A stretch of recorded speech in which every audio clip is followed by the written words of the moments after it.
Okay, so for the Google contact form, you want to go to My Drive. You're going to click on New. You're going to click on More, and then you're going to click on Google Forms. That is going to take you into your Google form, right? Initially, it's going to have the first description and question. And I have reached out to Casey. Form description, I'm leaving blank. And I'm also leaving the title blank because I don't want a double title on my webpage. So reach out to Casey. Name, and how you add the questions is you just click add question. And boom. Name. You don't want multiple choice for a name. Obviously, you want something like a short answer. Then you're going to click on that again. Email. Again, you want a short answer for email. And then let me go back up real quick. So for the name, you want that required. So you want to click lower right hand. Then for the email, we want that required as well. So from here, we're going to click again. How can I help you? And for this one, you don't want a short answer. You want to go with paragraph. You're not sure what they need help with. And then you want that required. And I had already set up questions earlier. So I'll just remove those so we don't have double questions. I just wanted to run through that with you one time. How can I help you? We don't need two of those. So now we've got all of our questions required.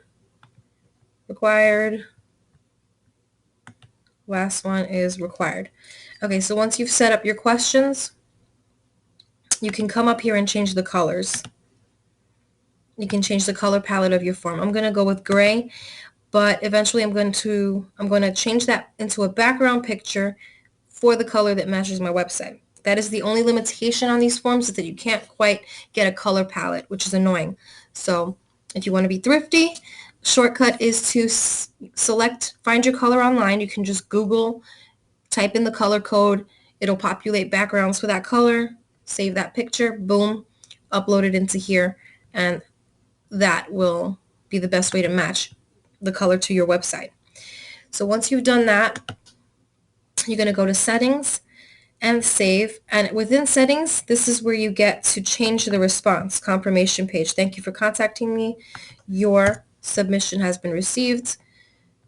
Show progress bar. This is good for surveys or longer fillable forms to let them know how much longer, how many more pages they have to go. Save. Okay, so we've got that. Reach out to Casey. So we've already saved our form in settings. Now we're going to preview that. Reach out to Casey. Not loving that color. So again, if you can't find your color on there, I already gave you a thrifty trick. Okay, enough of the preview. So now we're going to go ahead, and now is when you're going to use your send button, and it's not going to actually send the form to anybody. It's going to give you the send options. You can send it by email. You can send by filling out this fillable form. You can send by link, or you can get that embed code. Once you click on copy, it's going to tell you Control C. So you can just highlight and Control C. Copy, Control C. Make sure I did that. So for my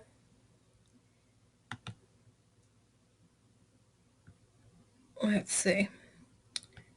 Let's get out of here. So you can create a new page on your WordPress or go into your existing Contact Us page. And for WordPress, you get either the visual or the HTML editor, right? I already put that code in, so let's get that out. Put my new code in, and it already comes with a template width and height. Let's see what that looks like. Preview. And again, this color is definitely not going to match my website, but it's okay. I will be getting a background with this color and adding that in. So here's the contact form.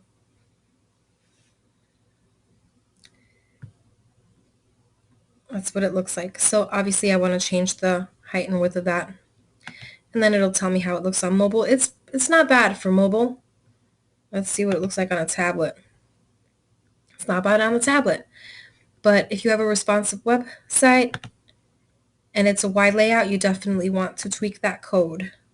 So I'm going to go ahead and make that 1060, and I'm going to make the height 800, and then we're going to preview that.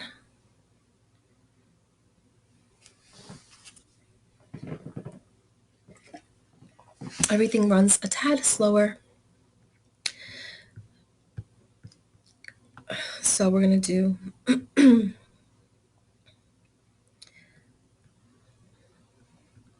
let's say, just ignore all these things that are popping up on the side. More options.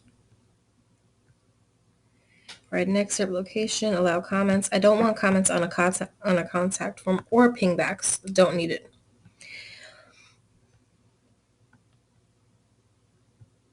Post format.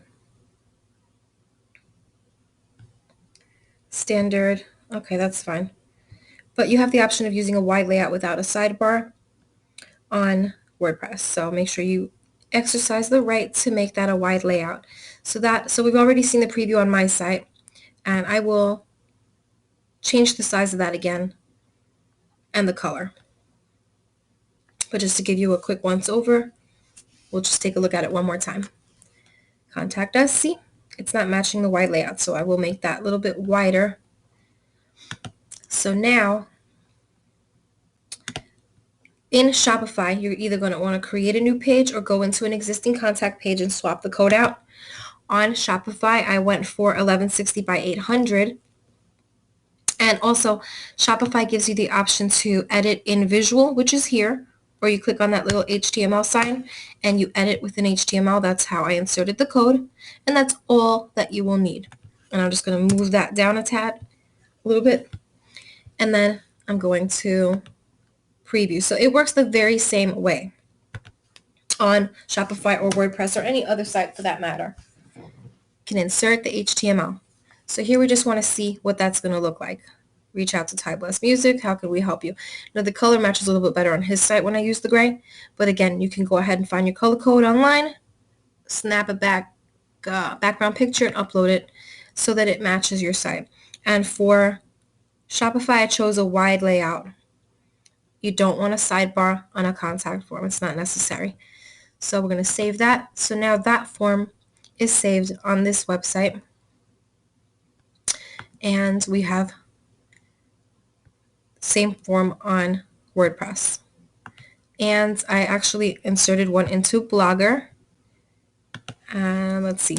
I want the width to be 700. I don't mind the height being 500, but I'm going to go with 700. And then we're going to preview that on my Blogger just to give you an idea of how versatile a Google Doc is. It does, like I said, have its limitations because of the color. So this fits a little bit better because my Blogger doesn't give me the option to remove the sidebar on a page. Or at least I haven't found it yet. So that's pretty much it. It's kind of frozen at the moment.